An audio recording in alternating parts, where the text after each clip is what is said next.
Oke, halo, assalamualaikum warahmatullahi wabarakatuh. Oke, halo semuanya, teman-teman, sahabat kerja di rumah aja official, dan serta para sahabat dari Pine Network. Mudah-mudahan teman-teman semua dalam keadaan sehat walafiat ya.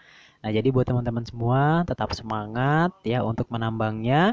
Dimana mungkin di video kali ini saya akan sedikit ya memberikan informasi tentang masalah pengumuman yang ada di tab Pine Network teman-teman semua. Nah, di mana informasi ini di-updating yaitu solution KYC itu di-updating pada tanggal 1 November. Mungkin kisaran 5 hari yang lalu teman-teman ya. Di mana ya pengumuman tersebut dia mengumumkan untuk masalah uji coba ya, uji coba KYC 100 orang per negaranya. Nah, jadi uji coba maksudnya teman-teman. Nah, mungkin juga ada yang salah mengartikan ataukah salah menafsirkan ya. Jadi katanya ini masih uji coba gitu. Ngapain repot-repot harus melakukan uji coba gitu kan ya. Nah, itu sebenarnya bukan begitu ya teman-teman ya. Untuk KYC-nya itu benar. Benar. Cuman yang maksudnya uji coba itu sistemnya. Nah, jadi sistemnya itu sedang diuji coba. Apakah nanti ketika memang melakukan KYC mengalami gangguan ataukah mungkin error ataukah sebagainya. Karena pihak dari Pi Network ini sedang membuat sistem untuk melakukan verify. Nah, oleh karena itu kemarin itu sudah jadi untuk aplikasinya. Nah, aplikasi itu sekarang sudah diterapkan, cuman ingin mengetahui performa dari aplikasi itu. Oleh karena itu dilakukanlah uji coba ya, terbatas. Setiap negara hanya 100 orang aja teman-teman. Ini nggak ada yang lain ya, cuman 100 orang aja. Nah, jadi cuman 100 orang aja. Jadi nggak ada besoknya 100, besoknya 100, besoknya 100 itu nggak ya.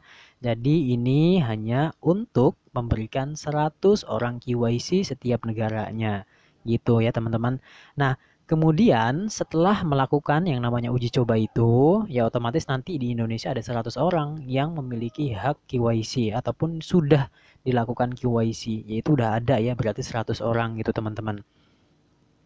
Nah, jadi berikutnya teman-teman, untuk masalah KYC ini juga sangat penting teman-teman. Kenapa sih kok KYC ini harus dilakukan ataukah memang apa sih pentingnya dari KYC ini? Nah, jadi KYC ini sangat penting dan pentingnya itu teman-teman ya jadi core team itu dia bisa untuk menyortir jadi mana akun yang fake ataukah akun yang bohong ataukah mungkin akun yang ganda, mereka itu bisa menyortir mana akun yang real, mana akun bohongan, mereka bisa menyortir dengan cara memverify atau melakukan KYC itu. Karena pada dasarnya setiap orang itu hanya memiliki satu ID aja ya, atau satu dokumen untuk satu orang satu muka, itu nggak bisa dibohongin teman-teman ya. Oleh karena itu core team itu ya aturan sangat ketat itu harus melakukan KYC gitu. Jadi menyortir mana akun bohong, mana akun fake dan sebagainya. Mungkin masih banyak lagi fungsi-fungsi di belakang dari si KYC itu teman-teman selain menyortir ya.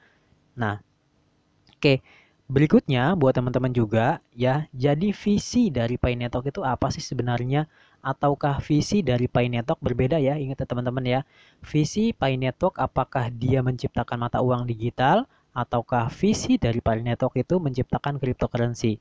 Nah, itu berbeda teman-teman ya. Cryptocurrency dengan uang digital beda ya.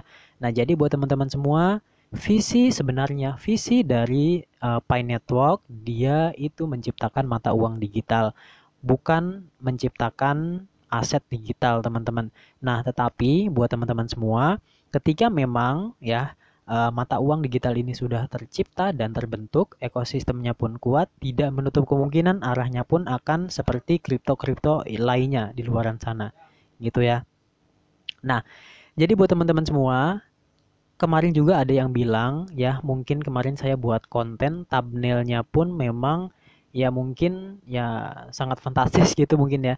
Itu saya membuat thumbnail bahwasanya untuk nilai satu mata uang digital dari Pi itu bernilai 300 USD. Nah, mungkin ada yang tegur juga, "Bang, jangan demi konten bikin eh, berita yang enggak, masa iya 300 dolar. Kalau 1 dolar aja udah untung gitu kan ya." Nah, jadi buat teman-teman semua, kita harus melihat lagi nih, kita harus lihat lagi untuk masalah visi dari Pi Network. Nah, jadi visi dari Pi Network itu apa? Yaitu itu tadi, Ya, visi dari Pi Network itu menciptakan mata uang digital, teman-teman. Bukan aset digital ya, tetapi menciptakan mata uang digital. Kalau misalkan, coba aja deh, kalau misalkan ketika memang Pi Network itu launching, ataukah memang sudah ada di bursa, sudah berlaku, tetapi harganya itu murah. Ya, gimana dong? Kalau misalkan harganya murah, nggak mungkin ya. Soalnya itu uang, teman-teman. Nah, jadi itu mata uang digital. Kalau misalkan mata uang digital itu rendah, ya otomatis butuh banyak poin yang kita butuhkan untuk beberapa dolar gitu. Itu nggak mungkin ya. Nah, jadi pada dasarnya ya Pi Network itu diciptakan sebagai mata uang digital. Kalau misalkan nilainya rendah, nggak mungkin. Nah, kalau berbeda lagi, kalau misalkan cryptocurrency, ya itu berbeda lagi. Kalau itu mungkin di harga yang mahal, ya mungkin bisa jadi. Nah, pada dasarnya visi dari Pi Network itu menciptakan mata uang digital, teman-teman. Nah, nanti setelah itu mungkin ketika memang ekosistem sudah terbentuk, kemudian mungkin kepercayaan masyarakat sudah percaya semuanya dengan adanya Pi Network dan kemudian menggunakan Pi Network, otomatis orang-orang pun di seluruh negara dunia itu berbondong-bondong masuk ke jaringan Pi. Oleh karena itu mungkin ketika memang supply-nya sedikit, kebutuhannya banyak, itulah timbul kenaikan lonjakan yang sangat tinggi untuk Pi Network ini. Nah, mungkin teman-teman juga ya di hari ini pun tercatat bahwasanya pendaftar ataupun pemining, pengaidrop dari Pi Network itu sudah hampir mencapai 30 juta teman-teman. Tidak menutup kemungkinan bahwasanya Pi Network ini akan mengguncang dunia. Ya, coba kita lihat nanti ya. 3 tahun dari sekarang, apa yang akan terjadi dengan Pi Network ini. Mungkin teman-teman juga selamat yang sudah bergabung di jaringan Pi Network.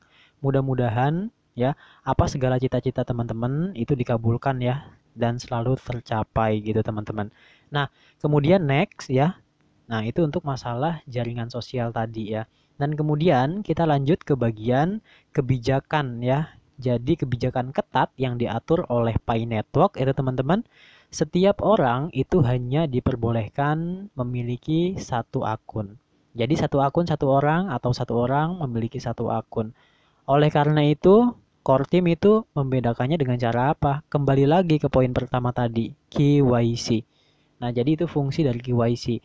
Jadi dia menyortir mana akun bohong, mana akun benar, mana akun real, mana akun fake. Semuanya dipilih, disortir oleh komputer ataukah oleh AI, robot ataukah dengan menggunakan uh, tim verifikator dari negara masing-masing gitu. Nah, jadi kalau kedepannya untuk tim verifikator pasti ada ya setiap negara. Misalkan di Malaysia, halo orang Malaysia, pasti nanti ada tim verifikator dari Malaysia. Dan kemudian di Indonesia pun nanti ada juga ya tim verifikator dari Indonesia. Seperti itu ya. Vietnam, Vietnam, Kamboja, Kamboja, Laos, Laos ya, Arab Saudi, Arab Saudi itu. Nah, next ya, itu bagian masalah KYC yang tadi. Nah, kita kemudian lanjut lagi nih teman-teman ke bagian data KYC. Ada lagi yang ngomong, Bang, itu bener nggak sih Bang? Ya, kalau saya sih bilang benar gitu. Bang, itu nanti gimana Bang? Kalau misalkan kalau saya melakukan KYC, data-data kita dijual. Ataukah mungkin disalahgunakan? Gimana dong Bang? Kalau untuk masalah itu, teman-teman, kita percayakan kepada core team itu sendiri. Kalau misalkan terjadi kebocoran data ataupun segala macamnya, kita bisa melapor ke bagian Kemendagri ya sekalian kita laporkan bahwasanya kebocoran data ya itu terjadi diambil oleh pihak yang tidak bertanggung jawab, kita sebutkan ya proyek ini gitu. Nah, jadi kalau untuk masalah kebocoran data, kita tinggal lapor aja. Kalau misalkan ya, kalau misalkan data-data kita disalahgunakan, kita bisa tuntut gitu ya kan ya. Nah, jadi kita bisa laporkan ke pemerintah dan pemerintah bagiannya pun bisa menuntut ke ya itu orang tadi itu, teman-teman. Seperti itu. Kalau untuk masalah keamanan data, jangan khawatir teman-teman ya. Dan kemudian buat teman-teman lagi ya, di mana kita itu harus melakukan verifikasi ya setelah kita memiliki akun ya satu orang satu akun dan kemudian kita pun harus melakukan yang namanya verifikasi. Nah, di mana verifikasi ini kita seperti biasa kita harus mengenalkan diri. Jadi verifikasi itu bahasa gampangnya cuman mengenalkan diri aja gitu. Ini muka saya, nah, ini nama saya, dan kemudian ini tempat tinggal saya. Ya, jadi untuk mulut kita berbicara dan kemudian tangan kita pun menulis dan serta ada buktinya. Nah, itu yang disebut dengan KYC tadi, itu verifikasi teman-teman. Dan kemudian fungsi berikutnya untuk masalah KYC itu sebenarnya itu mencegah untuk kejahatan teman-teman. Ya, dimana mungkin ya, mencegah kejahatan mungkin bisa itu kejahatan dari pencurian, bisa juga kejahatan dari money laundry, bisa juga mungkin kejahatan dari pencucian uang, bisa juga penggelapan uang gitu kan ya. Kemudian bisa juga pendanaan terorisme. Nah, jadi fungsi dari KYC itu untuk melakukan pencegahan kejahatan-kejahatan itu teman-teman.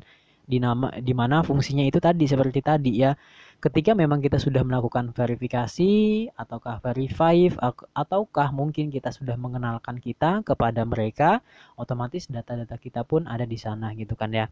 Nah, ketika memang kita melakukan transaksi ataukah mungkin di suatu saat ada terjadi kesalahan ataukah mungkin ada yang terjadi mungkin musibah ya, masalah terorisme ataukah sebagainya, ataukah mungkin juga ada yang korupsi ataukah pencucian uang, semua bisa di-track ya.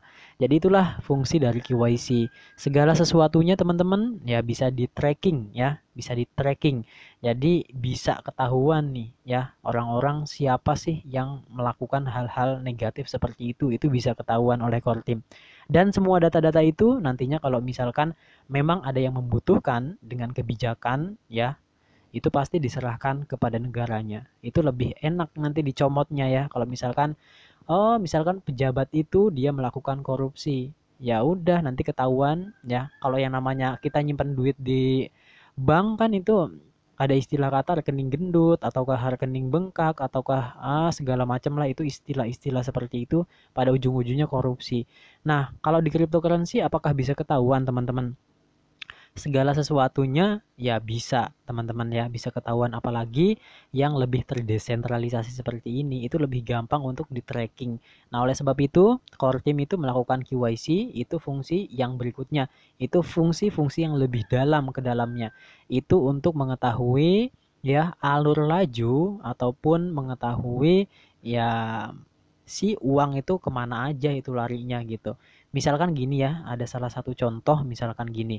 Misalkan gini, saya melakukan korupsi teman-teman. Dan kemudian, nah saya pun bingung, ini uang simpan di mana ya? Ataukah saya belikan tanah, ataukah mungkin saya belikan gedung, ataukah mungkin saya simpan di bank? Oh, di bank Swiss aja nih yang paling aman gitu kan ya, misalkan. Nah, itu pasti segala macamnya pasti ketahuan teman-teman ya. Nggak mungkin enggak ya, pasti ketahuan yang seperti itu. Terus yang aman di mana nih? Di cryptocurrency aja nih ya. Ataukah mungkin kita simpan aset kita di cryptocurrency padahal uangnya itu uang korupsi, hasil korupsi teman-teman. Otomatis nanti ini yang lebih aman nih kayaknya nih ya, supaya nggak ke tracking oleh pemerintah. Oleh sebab itu mungkin nantinya si uang hasil pencucian itu ataupun uang hasil korupsi dibelikanlah cryptocurrency. Nah, disitulah aman ya, nggak bisa ke tracking, tetapi tidak menutup kemungkinan bahwasanya ketika memang sudah melakukan KYC, orang pun akan ketahuan ya. Jadi orang ini kok banyak banget sih ya uangnya itu dari mana. Nah, nanti mungkin bisa juga nanti ketika memang ya lagi gempar gitu mungkin bisa dilacak mungkin ya. Mungkin itu yang lebih ahli lagi, mungkin itu pun bisa ketahuan ya dengan cara tracking teman-teman. Itu contoh negatif dari korupsi teman-teman ya, atau pencucian uang ataupun money laundry. Dan yang kedua, contoh yang kedua ini bagian yang paling jahat segala jahat ya, yaitu terorisme teman-teman. Dimana mungkin kalau untuk masalah terorisme ini memang ya mungkin teman-teman mengetahui ya kejamnya terorisme ini ya, biadab teman-teman. Nah, jadi untuk masalah terorisme ini ya mungkin ya sedih ya kalau dengarnya mungkin kejadian-kejadian masa lalu, dan mungkin juga di sana luaran sana pun mungkin kaum-kaum terorisme pun ada teman-teman. Untuk pendanaan-pendanaan mereka itu siapa yang ngedanai, ataukah mungkin segala macamnya pendanaan-pendanaan gelap. Nah, itu bisa di tracking juga. Misalkan gini, saya daripada transfer lewat bank ketahuan harus diverifikasi segala macam, lebih baik saya transfer dengan menggunakan teknologi ataukah mungkin menggunakan uang elektronik seperti cryptocurrency itu. Bisa mendanai dengan menggunakan si mata uang digital Pi ini. Bisa nggak? Bisa tentunya. Itu pendanaan gelap namanya. Itu nggak boleh teman-temannya. Oleh karena itu pendanaan gelap seperti itu bakal ketahuan juga ya sama core team ataupun tim inti. Dan kemudian kalau udah ketahuan seperti itu, data mereka itu diserahkan kepada negara yang membutuhkan. Seperti itu ya, jadi ketahuan. Jadi inilah fungsi dari KYC, pentingnya dari KYC, alangkah pentingnya dari segala KYC yang dilakukan oleh core team ini teman-teman. Yuk kita sama-sama dukung, mudah-mudahan apa yang kita lakukan hari ini mudah-mudahan berbuah manis ke depannya, tetap optimis dan positive thinking. Apa yang terjadi dengan cryptocurrency ke depannya kita nggak tahu.